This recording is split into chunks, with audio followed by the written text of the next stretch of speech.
امروز نفوذ دشمن یکی از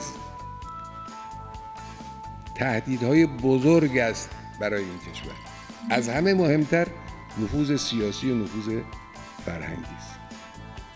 دشمن سعی می‌کند در زمینه فرهنگی باورهای جامعه رو دگرگون کنه.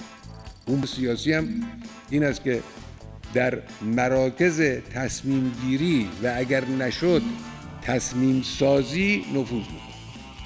ضد انقلاب امروز از طرق مختلفی وارد می شود. حالا یه نفر بیعقلی پیدا میشه به صراحت میگه انقلاب رو باید به موزه سپرد، جوری حرف میزنن که معناش اینه که خب انقلاب که تمام شد. انقلاب رو بذارید کنار که بتونیم با هم زندگی بکنیم. این معناش این است که انقلاب رو بذارید کنار تا از این قدرت بیفتید تا ما بتوانیم شما رو ببلعیم.